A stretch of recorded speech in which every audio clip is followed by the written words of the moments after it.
Because this is what our organization does, is disaster response, search and rescue. So it was a perfect fit. Attawapiskat, Tango Golf X-ray, turning final runway 24. Life is challenging here. Antibiotic-resistant skin infections. Crowded housing. We've had challenges. Well, housing is still critical here. Resilient, strong-minded people. It is positive for cauliflower.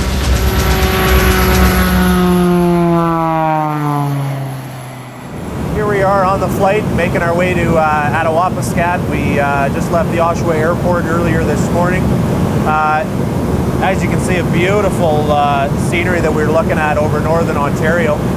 Begwading has pledged $100,000 in a charitable donation to the people of Attawapiskat First Nation to aid in emergency relief. The great majority of people report slower healing of their wounds. I mean, that might have nutritional causes, but also rashes, itchiness, hair loss. And I'm not going to speculate as to where that's coming from, but the water is a good suspect. What we're trying to get here is a sample of water so then we can evaluate it to determine what we think the products in the sample are. So this sample is from a distribution center, so this is where they're currently coming to get all their water. Their water is put through the normal chlorination system, and then they also run it through a reverse osmosis system.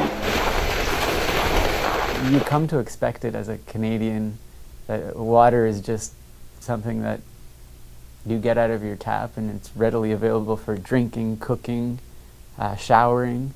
When I first moved here, I got a letter in the mail saying, it was kind of scary because, everything is unfamiliar, but this letter says you can't drink it, you can't shower in it, and it may cause cancer.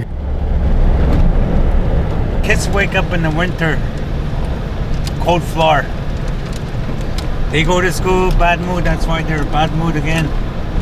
They don't have a hot tea or hot soup, hot porridge. Did you see that other one with the styrofoam off her sides? It had a big hole in the styrofoam. Yeah. One of the low points is you're seeing people living in substandard housing. But again, substandard to who? But we're seeing the same things as far as living conditions that we saw with people that we responded to help in Haiti. Well, now we've got a significant difference as far as temperatures go. So what we're doing right now is we're just getting ready to deliver some of these personal hygiene packs that we packed up down in Oshawa. They contain items such as some Pepto-Bismol for some of the gastrointestinal issues that people are having, some tea tree oil, as well as some Band-Aids, some polysporin, baby oil gel, in addition to some zinc oxide cream that will also help with some of the baby rashes and any sort of problems or anything like that. So there's apparently some residents that have been housed in these complexes here, so hopefully these items will be able to help them out.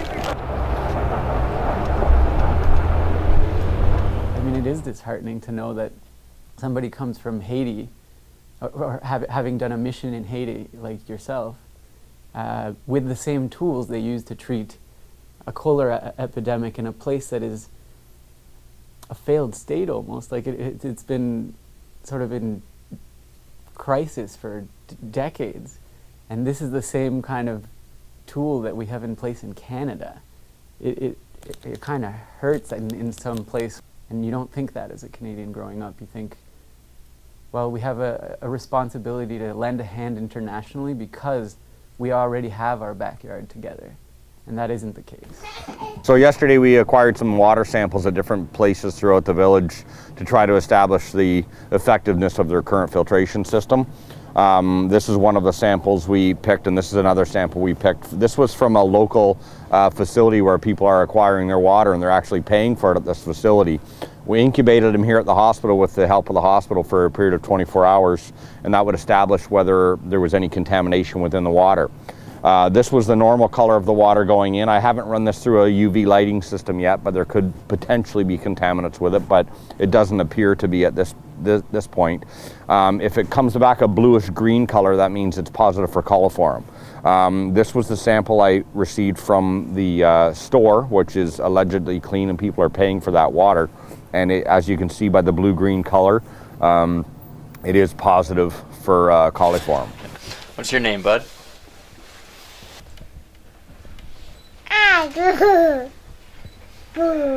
Boo.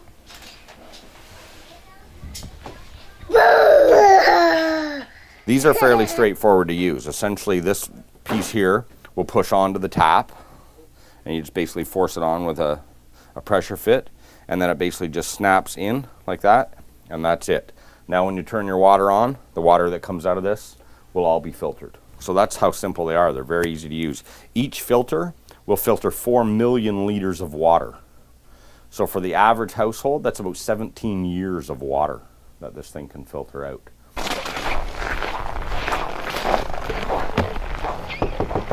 We're handing out more of the hygiene packs to the people in the tent shelters here throughout the community. That's where we're going to start. We're going to move to the rest of the community as soon as we're out of these. Hey, Dave.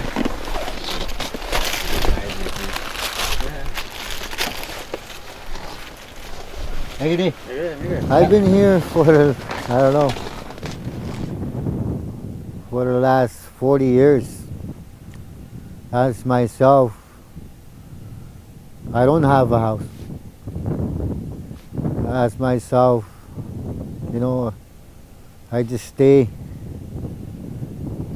with my partner, his house. And I know people frustrated just to get a new house. But then they have to wait 3 years before they go in. And what do you hope your mission accomplished for the people there? Well, just to give them some hope that other people around here do care, you know, and we're trying to give them some of the supplies they need to hopefully try to just get them over the hump until the weather can improve. They don't live on a matter of what they want. They live more on a matter of what they need. And when it gets to a point that they don't have what they need, then we as people within society that have everything that we want, everything that we need, then maybe it's time for us to look beyond our living rooms, beyond our backyards, and help those that are in need.